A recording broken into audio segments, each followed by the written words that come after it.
Hey gang, it's me, Dr. Steve, your patron professor. As you can see, I'm still on the road here, coming to you from Irving, Texas, but I'm still here to help you to think better so you can feel better in these crazy and very, very turbulent times. So wherever you are, make sure to smack that bell and subscribe button. The cases against President Trump are unraveling, and we may even be seeing the Supreme Court finally intervene in all this. Let's start with what's going on in New York. An appeals court has put a stop to that woke judge's order to break up President Trump's businesses in New York. As I'm sure you may know by now, Judge Engoron, or the snow miser as I prefer, has weaponized the legal system against President Trump. You'll note that there are no banks or insurance companies suing Trump. No one. None of New York's banks or insurance companies, no actual business entities are suing him.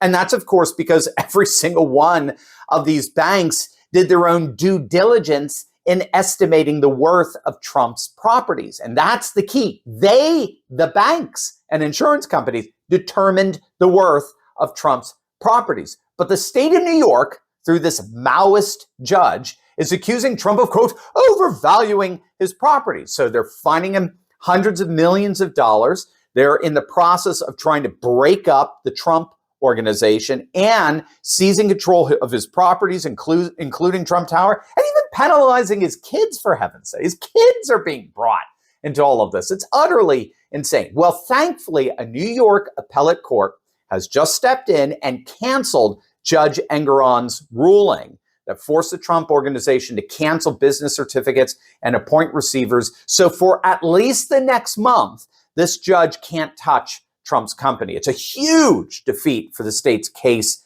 against Trump, led by this judge and, of course, New York's insanely woke Attorney General Letitia James. And this is yet the latest defeat for her.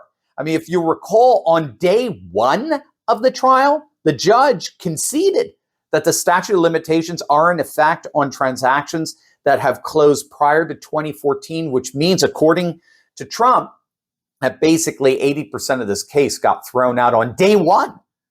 And Letitia James was so angry that she reportedly left the courtroom without granting a single interview, given that she just lost 80% of her case against Trump on the first day because she can't figure out what the heck statute of limitations actually are. So that's what's going on in New York. Let's go to the classified documents case. So Judge Eileen Cannon, who's overseeing that case, has halted any and all legal proceedings related to the classified materials as Trump's attorneys request an extension of the deadlines in the case. Now, the main issue here involves how the court is supposed to handle the classified materials that are at the center of the case. The materials are sensitive, of course, because of national security requirements, but that does beg the question, given that it is President Trump who alone has the ultimate decision-making authority in terms of what is and is not classified. Not a court,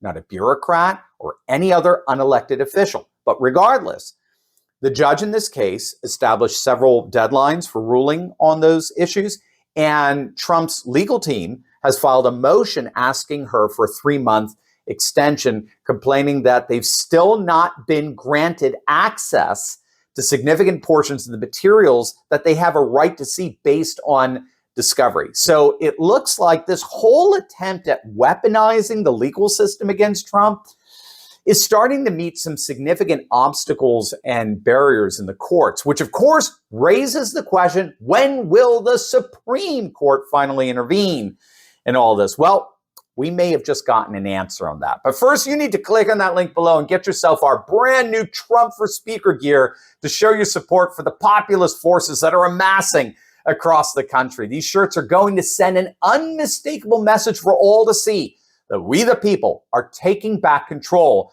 of our nation, because that is ultimately what this ousting of McCarthy was all about. Trump for Speaker shirts, gang, they're only a limited supply, so don't wait. Grab one for yourself. And for the fellow patriots in your life, they're not going to last long. They're not going to be around. You got to grab them now. So click on that link below and enjoy celebrating the people's return to power.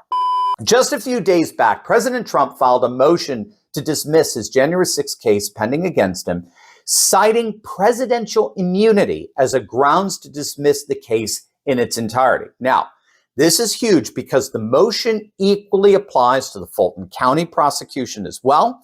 Both cases against Trump involve what he did as president. And the notion here is that Trump, as president, has immunity from prosecution. Now, we've already seen a state judge rule in Trump's favor on this. A Pennsylvania judge recently ruled that Trump cannot be sued or indicted precisely because of the protection provided to him by what's called presidential immunity. Judge Michael Erdos ruled that Trump's immunity extends to a tweet he posted and statements he made during a Pennsylvania State Senate committee hearing back in November of 2020, where Trump, of course, alleged fraudulent activity in the state's election counting process.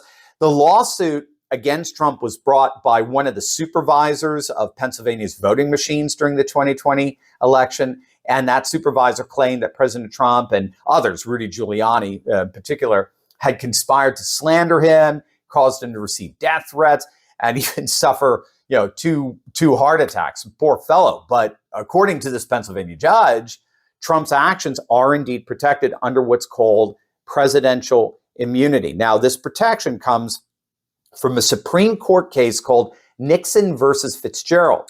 And constitutional scholars argue that the decision gives the president absolute immunity for all the actions done as president, even if those actions were unlawful. I mean, it's very, very interesting. And now it's starting to make the rounds more and more that these 4 cases against Trump may indeed end up getting tossed out precisely because even the Mar-a-Lago classified documents case, they all deal with actions Trump engaged in as president. Now, the real question in all of this is simply, is Trump's motion to dismiss based on his claims of absolute presidential immunity appealable pre-trial? In other words, can this ruling be used by the Trump team to demand an appellate process before all his trials begin, so that those appeals ultimately end up in the Supreme Court before any of these trials actually start?